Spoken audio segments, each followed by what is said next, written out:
Hello dear students, मैं हूँ Kiran Dhill, assistant professor in physics in government girls college 12। और आज हम लोग पढ़ने वाले हैं about die electric medium.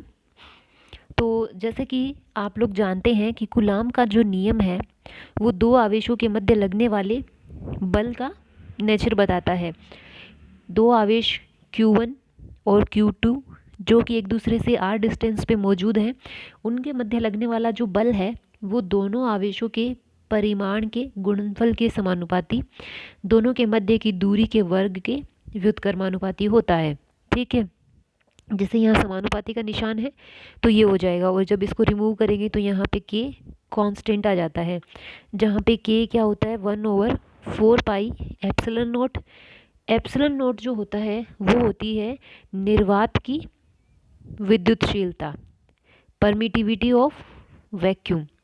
Okay, तो क्या होता है, ये बल जो है वो दोनों आवेशों के परिमाण के गुणनफल पर निर्भर करता है, दोनों आवेशों के बीच की दूरी पर डिपेंड करता है। साथ ही क्या है, ये जो एप्सिलॉन नॉट है जो कि क्या है निर्वात की विद्युतशीलता, उस पर भी निर्भर करता है।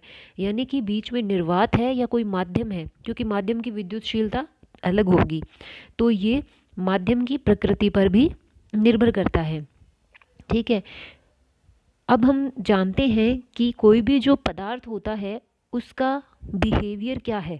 ठीक है, उस बिहेवियर मतलब कि वो कंडक्ट करेगा कि नहीं करेगा और उसकी कंडक्टिविटी क्या है, इस आधार पर, क्योंकि यहाँ पर हम लोग पदार्थ का, जैसे हम लोग इलेक्ट्रिक बिहेवियर जो है वो देखेंगे, तो इलेक्ट्रिक बिहेवियर मतलब वो उसमें कंडक्शन होगा कि नहीं होगा, विद्युत चालन होगा कि नहीं होगा, इस आधार पर हमने पदार्थों को मोटे मोटे तौर पर 3 भागों में डिवाइड किया है। सबसे पहला भाग जो है वो है चालक। तो चालक में क्या होता है, चालक के अंदर हम लोग ये देखते हैं कि इसके अंदर फ्री चार्ज कैरियर्स यानी कि इलेक्ट्रॉन्स जो होते हैं वो लार्ज नंबर में होते हैं और वो विद्युत धारा का प्रवाह करने में मदद करते हैं। अतः इसकी चालकता 10⁸ महो प्रति मीटर यानी कि काफ़ी ज़्यादा होती है। ओके, और उसके बाद दूसरे टाइप का जो पदार्थ है वो है अर्धचालक। अर्धचालक में क्या होता है, इसके अंदर कंडक्शन बैंड, जो चालन बैंड होता है, उसमें हमारे पास फ्री चार्ज कैरियर यानी कि इलेक्ट्रॉन्स मौजूद होते हैं, और जो वैलेंस बैंड होता है उसमें क्या होता है खाली स्थान यानी कि होल क्वार्टर जो बोलते हैं वो वहाँ मौजूद होते हैं। यानी कि सेमीकंडक्टर के अंदर होल्स वैलेंस बैंड में और फ्री इलेक्ट्रॉन्स कंडक्शन बैंड में कंडक्ट करने का काम करते हैं। इसकी कंडक्टिविटी कंडक्टर्स की कंपैरिजन में थोड़ी कम होती है। इसकी कंडक्टिविटी कितनी होती है 10⁻⁻1 से 10⁻2 महो प्रति मीटर। ओके, और कंडक्टर्स की 10⁸ महो प्रति मीटर होती है। ओके, तीसरे टाइप का जो पदार्थ है वो है कुचालक। कुचालक ऐसे पदार्थ हैं जिसके अंदर कंडक्शन बैंड और वैलेंस बैंड के बीच का जो गैप है वो इतना ज़्यादा है, अबाउट 7 इलेक्ट्रॉन वोल्ट, कि इलेक्ट्रॉन जो है उसका संयोजकता बैंड से चालन बैंड में संक्रमण या ट्रांजिशन जो है वो सामान्यतः संभव नहीं होता, और फ्री चार्ज कैरियर्स उपलब्ध नहीं होने की वजह से इनकी कंडक्टिविटी बहुत ही कम 10⁻⁻16 महो प्रति मीटर होती है, बहुत ही कम होती है। तो कुचालकों में क्या होता है कि अगर मान लीजिए हम एक्सटर्नल इलेक्ट्रिक फील्ड अप्लाई कर दें तो विद्युत क्षेत्र के प्रभाव से क्या होता है, आवेशों का सूक्ष्म स्थान या विस्थापन हो सकता है। ऐसे कुचालक माध्यमों को परावैद्युत माध्यम या डाई इलेक्ट्रिक मीडियम कहते हैं। यानी कि ऐसा कोई डाई इंसुलेटर कुचालक जिसके अंदर, अगर मान लीजिए इंसुलेटर में जनरली क्या होगा, कंडक्शन होगा नहीं। ओके, लेकिन क्या है, when we apply an external field, an external electric field, तो उससे जो चार्ज है उसका माइक्रोस्कोपिक जो लोकल डिस्प्लेसमेंट है यानी कि उनका अपनी जगह से थोड़ा सा विस्थापन संभव होता है। तो कंडक्शन भी तो तभी होता है ना जब चार्ज फ्लो करता है। ठीक है, तो इसमें फुल फ्लो तो नहीं करता लेकिन उसकी लोकेलिटी से थोड़ा सा डिस्प्लेसमेंट देखने को मिलता है। तो ऐसे कुचालक जो है वो डाई इलेक्ट्रिक मीडियम कहलाते हैं। जैसे इस तरीके का कुचालक माध्यम जो है वो क्या कहलाएगा, डाइलेक्ट्रिक मीडियम कहलाएगा। यदि निर्वात के स्थान पर अन्य कोई परावैद्युत माध्यम लें तो आवेशों के मध्य लगने वाला जो बल है वो निर्वात की अपेक्षा कम होता है। यानी कि निर्वात की जगह अगर कोई दूसरा मीडियम ले लेंगे तो ये फोर्स जो है वो कम हो जाता है।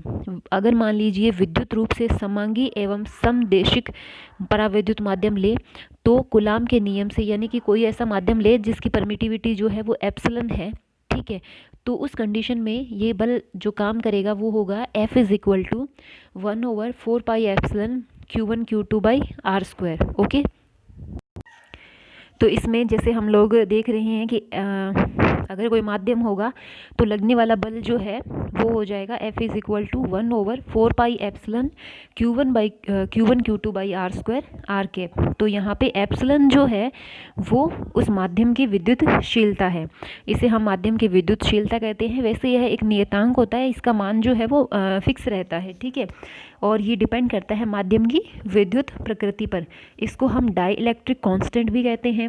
अगर मान लीजिए हम लोग आपेक्षिक विद्युतशीलता निकालना चाहते हैं, रिलेटिव परमिटिविटी, तो रिलेटिव परमिटिविटी होती है माध्यम की विद्युतशीलता बटे निर्वात की विद्युतशीलता। तो epsilon r is equal to epsilon by epsilon naught, ठीक है, यानी कि माध्यम की विद्युतशीलता बटे निर्वात की विद्युतशीलता होगी तो उसे हम कहते हैं आपेक्षिक विद्युतशीलता या रिलेटिव परमिटिविटी, या उसको कहते हैं परावैद्युतांक। ओके, और या फिर हम कह सकते हैं विशिष्ट परावैद्युता, यानी कि स्पेसिफिक इंडक्टिव कैपेसिटी, जिसका मान भिन्न भिन्न माध्यमों के लिए भिन्न भिन्न होता है। इस प्रभाव की व्याख्या परावैद्युत माध्यम की विद्युत प्रकृति में निहित होती है, ठीक है। उसके बाद है कि जैसे हम लोग जानते हैं कि कोई भी पदार्थ है वो अणुओं या परमाणुओं से मिलकर बना हुआ है, और उन अणुओं या परमाणुओं में जैसे कोई परमाणु है तो उसके अंदर नाभिक है, नाभिक के चारों ओर इलेक्ट्रॉन अब्र या इलेक्ट्रॉन क्लाउड जिसको बोलते हैं वो होता है, ठीक है। तो जैसे उसमें चार्ज का जो डिस्ट्रीब्यूशन होता है वो किस तरीके से वेरी करता है, आणविक द्विध्रुव क्या है, ठीक है। तो चलिए इसे शुरू करते हैं और समझने की कोशिश करते हैं कि किस तरीके से कोई भी पदार्थ जो है उसमें द्विध्रुव का क्या मतलब है और वो विद्युत क्षेत्र से किस तरीके से प्रभावित होता है, ठीक है।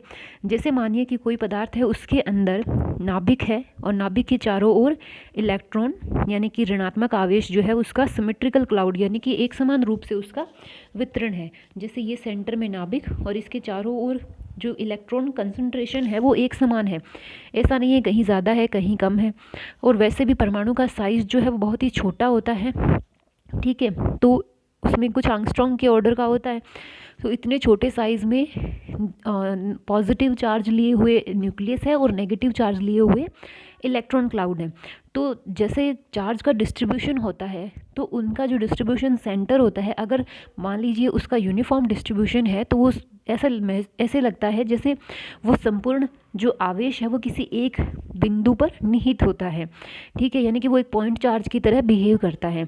तो क्या होता है, अगर मान लीजिए सिमेट्रिकल डिस्ट्रीब्यूशन है ऋणात्मक आवेश का, तो धनात्मक आवेश का केंद्र वितरण केंद्र और ऋणात्मक आवेश का वितरण केंद्र जो है वो एक ही हो जाता है, यानी कि एक ही बिंदु पर धनात्मक आवेश और ऋणात्मक आवेश जो है वो मौजूद होता है जो उदासीन परमाणु होते हैं उनमें, ठीक है। तो उसकी वजह से उनमें द्विध्रुव, कोई भी द्विध्रुव नहीं बनता, उनको हम कहते हैं अध्रुवी परमाणु। यानी कि ध्रुव बनने का मतलब है धनात्मक आवेश का केंद्र और ऋणात्मक आवेश का केंद्र विपरीत दिशाओं में मौजूद हो, जैसे ये ऋणात्मक और ये धनात्मक आवेश का केंद्र, और परमाणु इस तरीके से बन जाए, ठीक है।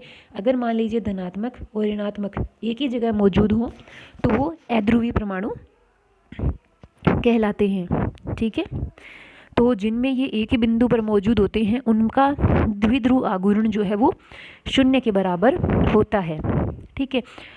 इसी तरीके से ऐसे परमाणुओं में क्या होता है, जैसे सिंगली आयनाइज्ड एटम जो होते हैं उसमें भी ध्रुवीय आघूर्ण होने के बावजूद भी द्विध्रुव आघूर्ण 0 के बराबर होता है। क्यों, इसका एक एग्जाम्पल इसने दिया हुआ है कि जैसे कि परमाणु में जैसे ऋणात्मक आवेश वाले इलेक्ट्रॉन वितरणों का केंद्र परमाणु के नाभिक पर संपाती होता है, परमाणु में द्विध्रुव का निर्माण नहीं होता है। यही लाइन जैसे मैंने अभी एक्सप्लेन करी, तो उसका कुल ध्रुवीय आघूर्ण होने के बावजूद भी द्विध्रुव आघूर्ण जो है वो 0 के बराबर होता है, ठीक है। तो इस प्रकार के परमाणुओं को अध्रुवी परमाणु कहते हैं।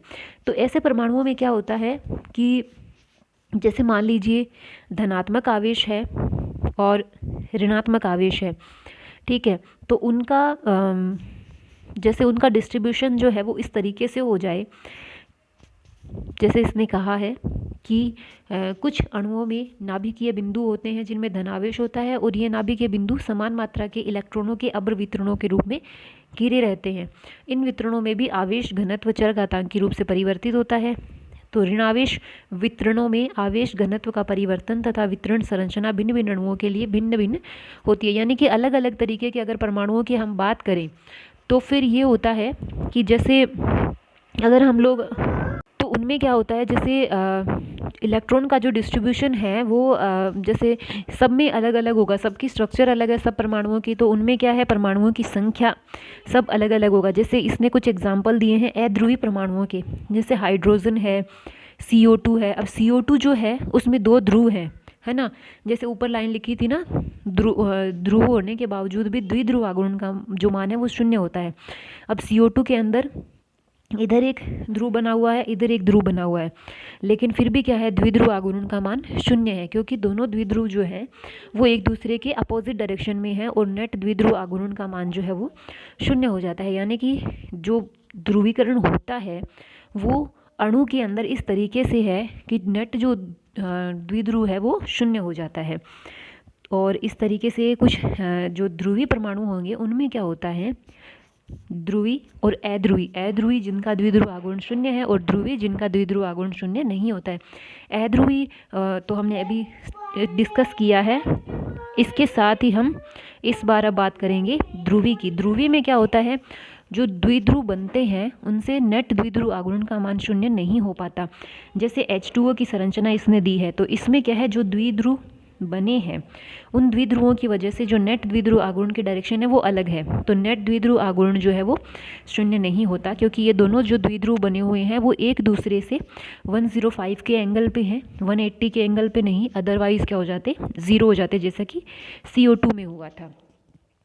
ओके, यानी कि इनकी बॉन्डिंग स्ट्रक्चर जो है उस पर भी डिपेंड करता है कि द्विध्रुव आघूर्ण का मान 0 होगा या नहीं। ओके, तो इस तरीके से मोटे मोटे तौर पे हम देखेंगे तो 2 चीज़ें हैं, ध्रुवी परमाणु और अध्रुवी। अध्रुवी जिसके अंदर धनावेश का केंद्र ऋणावेश का केंद्र एक ही बिंदु पर है, तो नेट जो द्विध्रुव आघूर्ण है वो 0 हो जाएगा। और ध्रुवी परमाणु जिसके अंदर धनात्मक और ऋणात्मक आवेशों का केंद्र जो है वो अपोजिट डायरेक्शन में होता है। ओके, जिसकी वजह से क्या होता है नेट द्विध्रुव आघूर्ण 0 हो जाता है। इसका एग्जांपल्स दिए हुए हैं आपको, ठीक है। और इसके साथ ही जैसे CO2 है उसके दोनों अणु में क्या होता है, दोनों CO बंधनों द्वारा द्विध्रुव तो बनता है लेकिन एक ही रेखा में, लेकिन विपरीत दिशा में होने से नेट द्विध्रुव आघूर्ण का मान 0 हो जाता है। और पानी का अणु तो ध्रुवी है और CO2 का अणु अध्रुवी है। बच्चों तो ये एक इंट्रोडक्शन है इस यूनिट का हमारे लिए, ठीक है। तो इसको अच्छे से स्टडी कर लेना और कुछ भी प्रॉब्लम आई तो पूछिएगा। खुश रहिए, स्वस्थ रहिए, अपना ख्याल रखिए और पढ़ाई करते रहिए बच्चों। धन्यवाद।